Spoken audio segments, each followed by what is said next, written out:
Billy from Wild America. Tell me a little bit about your past history, growing up, what music you liked, and so on. Okay. Well, I grew up in Stamford, Connecticut, which is about 40 minutes from New York City. So most of my influences and early playing experiences were based in the New York City area. So, being a kid growing up in the 70s in New York City, obviously you're a Kiss fan. Uh-huh. And, they were large. I mean, Kiss is the reason why I play guitar. That's the reason why I started. Although, as I got older, a little more cultivated. I mean, I still love Kiss. I think they're the greatest performers out there. But, my influences early were, Eddie Van Halen, probably number one. Right. Richie Blackmore, Purple, and I always favored the David Coverdale, Glenn Hughes version of Purple a little more. Right, yeah. Than the more popular lineup. And, those were kind of like, and of course, Zeppelin. And that's, to this day, my favorite bands are still probably, Halen, Zeppelin, Kiss, Aerosmith, Whitesnake. Those would probably be my top five. Cool. Anything with David Coverdale, those are probably my top five things to this day. Right, yeah, wow. What do you think about the Kiss of today?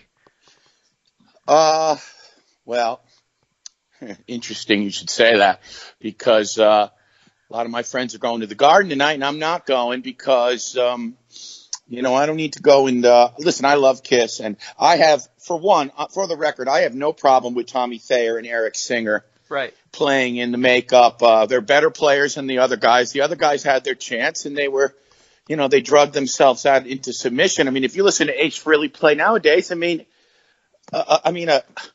12-year-old kid who played guitar for 1 month could play better than Ace Frehley at this point. Right, yeah. I mean, I have no problem with what they're doing, but I think they might have stayed to the party a little long. I mean, Paul Stanley's voice is kind of shot, even though I love him. I think he's my favorite frontman maybe of all time when he was in his prime, and he could deliver even in the non-makeup era. But, right now, they're singing to some tracks, and a lot of people wouldn't notice, but what people don't realize is when singers sing to tracks, they're not playing the album. They're playing something that they pre-recorded, that the sound man is rolling over certain parts. It doesn't mean they're singing the entire show or the entire songs. Right, yeah. Certain parts they've dubbed it and previously. And I know for a fact, because there's been so many, you've seen them. There's been so many instances on YouTube and people that have caught them and caught him away from the mic with the stuff going. And listen, they're going to put on a great show, and you're still going to enjoy yourself, and it's going to be fantastic. But I've seen Kiss 42 times since 1979. I think I've seen them at their best. Right. And this year, I don't think I'm going. I'm not going for the one last cash grab so that they, they play the exact same set list they played literally last tour. It's pretty much the exact same thing, other than maybe one or two tunes. And, if they did some of them set lists that they whip out on the Kiss cruise, then I'd probably be a little more interested, or,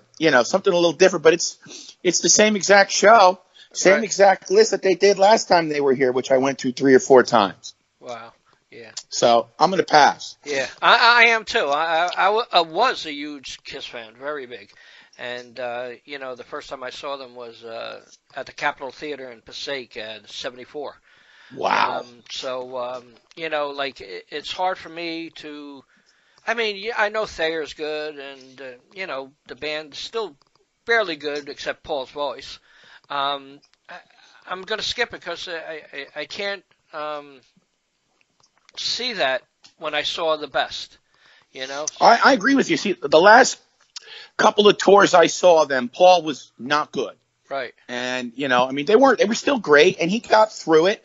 But, he wasn't the Paul Stanley that we know and love. And, for the record, I've met Paul and Gene numerous times at book signings and stuff. They're a class act, and they're icons and legends. Right. And they deserve their place in history, and they're still my heroes. I just want to reiterate that for the record, that I've got no problem with what they're doing. It just is what it is, and I'll choose to, like you said, I think I've already seen them at their peak and at the top, and I'm going to remember that, and I got no problem for people that want to go and have a great time, and I'm sure the show will still be great.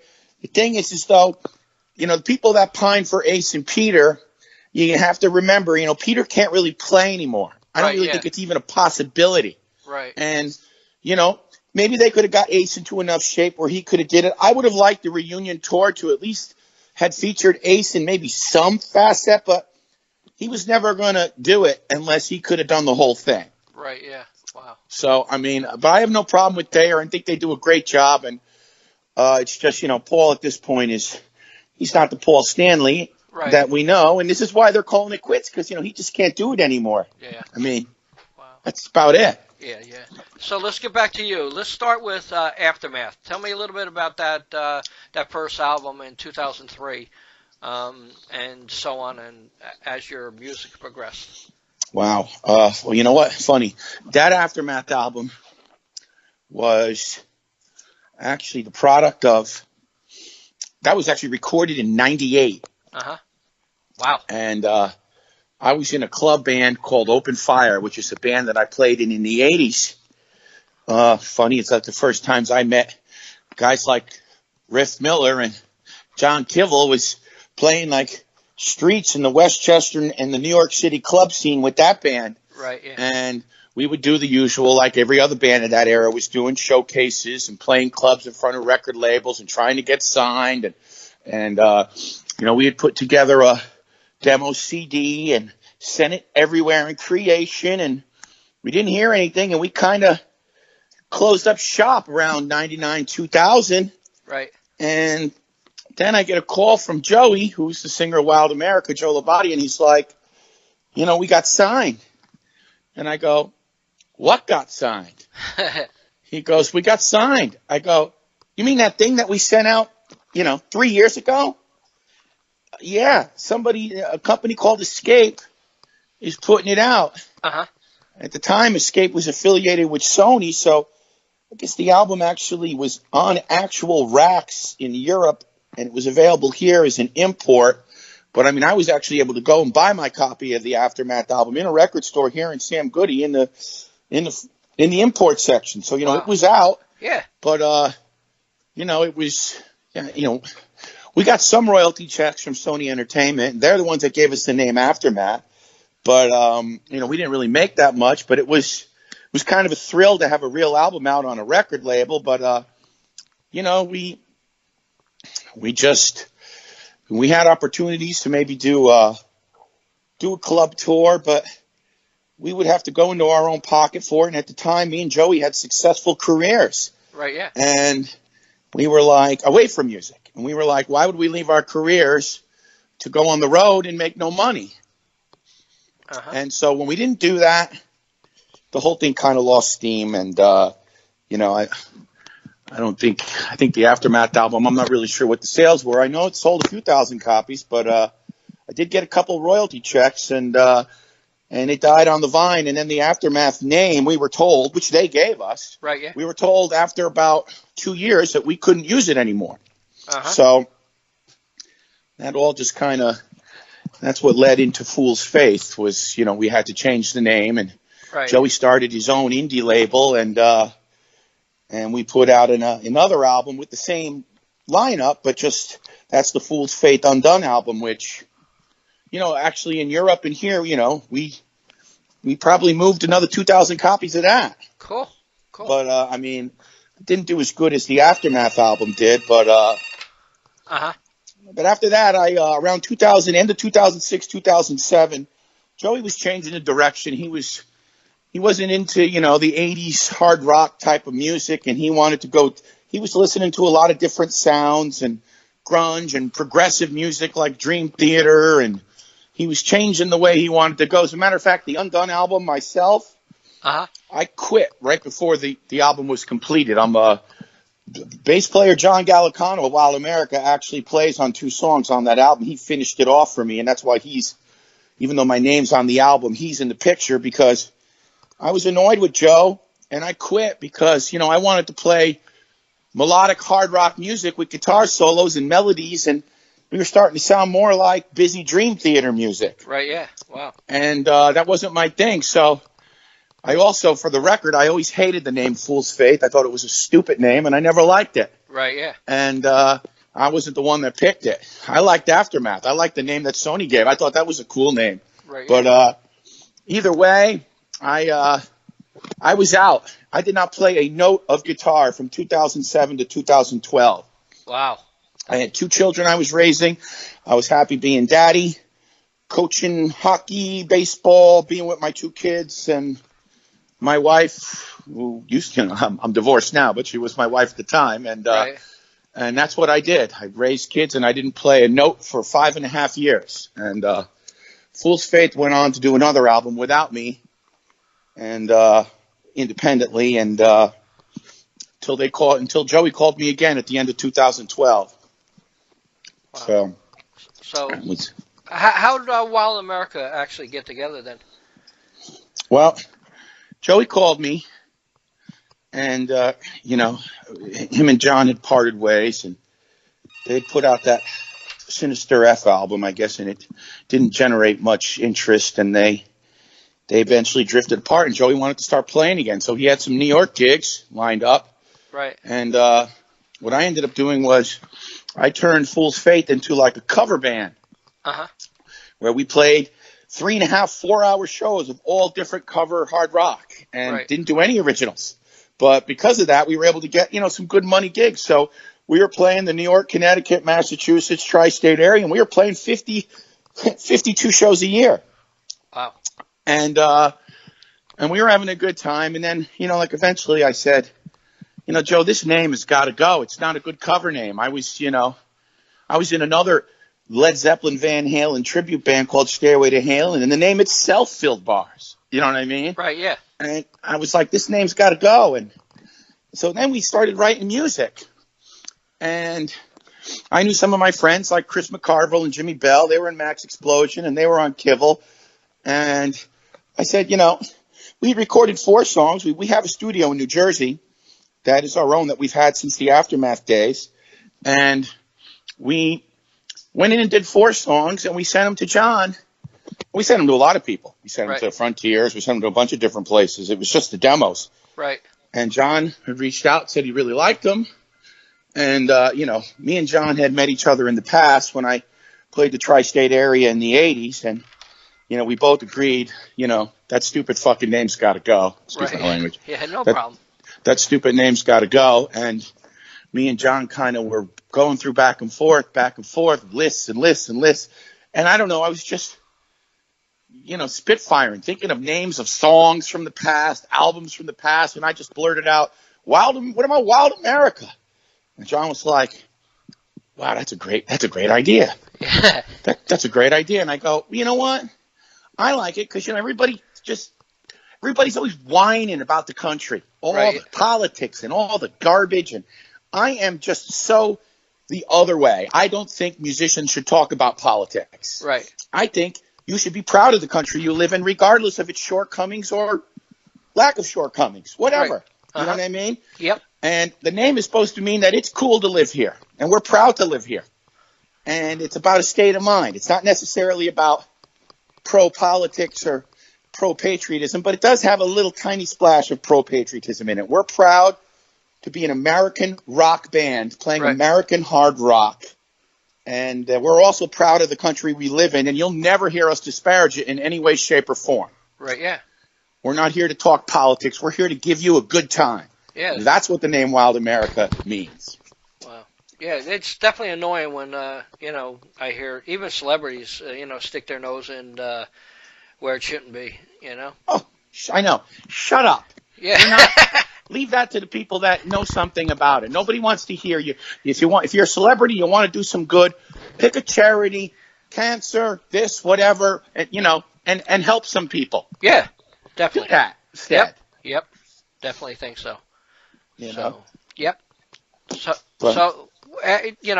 Once you cut, the songs and stuff like that, and you work the deal with Kibble, how'd that go? Smooth. Me and John Kibble work good together.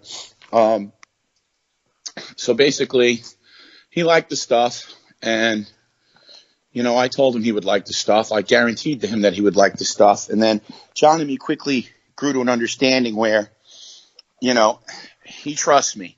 If I tell him we're going to do something, we do it, Right. And it happens.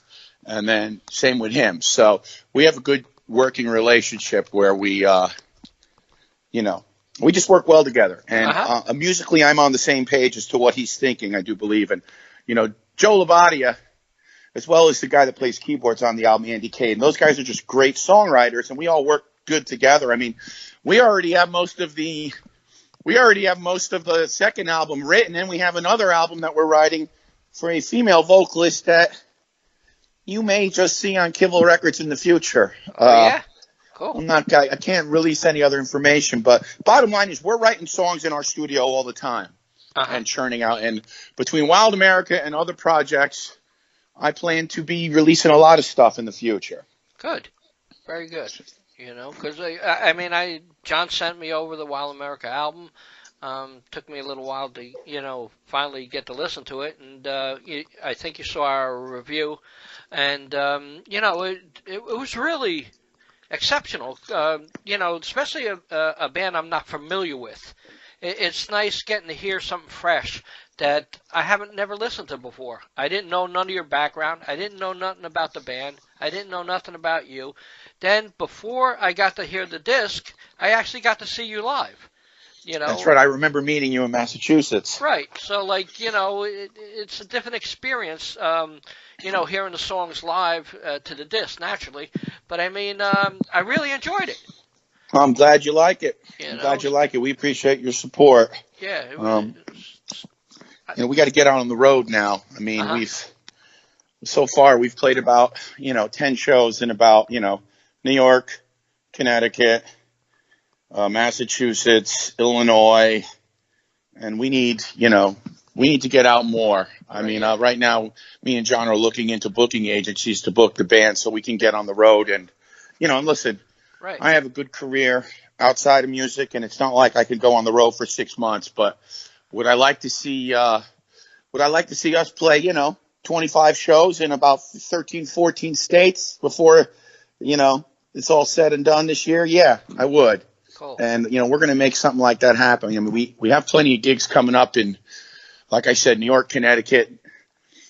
We got to play more than New York, Connecticut, Massachusetts, Rhode Island, New Jersey, and then, of course, we went to Rock and Skull, and then we'll be back again at Nerf this year. But we play Massachusetts plenty between Poor Richards and all that. But right now we've played about 10. Wild America, since the album's come out, has played about, 9 shows in about 4 or 5 states. And we had a couple. We're playing with Lynch Mob on April 19th at the Chance in Poughkeepsie. And then we have another gig booked Memorial Day at a beach here in Stratford, Connecticut that, we'll have a massive crowd. So we've got, a couple more shows booked, but we hope to fill up that tour schedule and expand our reach, by the end of 2019. That's the plan. We're looking at agencies now that can help us out. Like I said, we don't want to be on a tour bus for 3 months, but we would like to get select bookings where we can jet somewhere and come back. Right, yeah. We all have the type of businesses where we have the liberty to leave them and, not lose our jobs. Right, you know what I mean? And still come back and have our job there. You know what I mean? Yeah. So what about the new album that you're working on? Well, it'll be more of the same. More of the same. This album's got to run its course. And also, I know that you're probably aware, the Aftermath album is on YouTube and all that stuff. And right. Although that's not on Spotify because we never really own the rights to that. The Fool's Faith albums are on Spotify, and that's all fine and good. But I don't want anything to be digitally available until this hard copy runs its course. I know someday everything will probably be bought digitally and, album jackets will be being printed out. You know what I'm saying? I know that's probably the future. But until that day comes, when we release a hard copy album, we're going to push it and sell it as much as we can. And once that runs its course, then I'll be okay with Spotify and the digital download. But we're going to push and travel for this album throughout 2019. You will not see another Wild America album, I wouldn't think, till 2020 because we still feel like this album's got a lot of legs. I mean, I still Right. have more press to do, like what I'm doing with you, and we got to get out and play. And remember, when we did Rock and Skull and Nerf, we did 2 festivals. The album wasn't even out yet. Right. Yeah. Yeah. So, I mean, we got to do more of those when the album's out. I mean, the album's doing good, but we got to keep pushing. Right. And, Yeah. but we'll have, when this runs the cycle, we'll have another one to go right away. Cool. Cool. We'll have another one to go right away. So, what's your feeling about like the vinyl thing coming back? I would love that, but I mean, Yeah, ain't it? I do believe that the future of music is going to be, everything's going to be digitally downloaded. Kids will be, it's not like the old days where we couldn't wait to rip open the album, and then after the album, rip open even the CD and read all the liner notes, and Yeah, but this look at the picture. Someday you're going to have to download that off your computer and print it out on your printer, and then just your music will be sent to your phone or whatever iPod you're using, and Yeah. that's the future, unfortunately. But I hope that's still. I hope before it gets to that type of permanence, it's 15, 20 years from now, because Yeah. that's going to be even harder for musicians to make money. Thank God that, I have another career, that I don't rely on this solely to, give me the things I want in life. But I feel for those that do, because I would love it if vinyl came back and CDs and record stores and all that, like the good old days. Yeah, definitely. You remember we were kids, and Led Zeppelin would put out an album, the line would be, you're down the block. Yeah. Waiting to go buy it. It's really disappointing to me. I don't know. I'm still into the album phase, even though, it's not available a lot of places. So, but opening that vinyl just was something special. I agree with you. It was the best. Yeah. I mean, I remember waiting in line to buy In Through the Outdoor, Dynasty, both those albums came out in '79. I remember being a kid, waiting in line and excited, couldn't wait till I got to the, into the area where I was close enough to the record store to grab the thing and put it under my shoulder and look at it, and wait till I get to the checkout counter so I could get back outside and tear it open and start reading the liner notes. And, with Kiss, there was usually always like some type of booklet or toy inside the thing. Wow. But yeah, it was the best. It's funny. Kids today, they don't know. I have a 25-year-old son, and he's, honestly, he could care less about music. Wow. I know. I just the latest Punky Meadows from Angel just put out a disc, and I got the cover photo of the vinyl album, and now I'm looking at it, I said, holy shit, this is unbelievable. And then, now my daughter, she's 20, she don't do nothing except download. Yeah, that's what they all do. That's why, I mean, hey, listen, nowadays, somebody in our genre, even anybody on Frontiers or any label, they put out an album, they sell 10,000 copies. It's like a big accomplishment. Yeah, right. And, because 10,000 copies probably means, you'll get 200,000 views on YouTube. And then you're going to be known. I mean, back in the old days, that would be a massive disgrace. You'd get dropped like a rock instantly. It's the truth. It's a shame, but, it's the reality. Yeah. It's the reality. Wow. I mean, I hear from musicians all the time go, hey, man, you imagine if we had Facebook in the 80s? Didn't need Facebook in the 80s because every club we showed up in the city was packed till 5 a.m. We didn't need it. And if we had it, we wouldn't have sold no record. Definitely. You never would have had a band like Whitesnake that sold, 11 million copies of one album. It never would have happened. Bon Jovi, all that.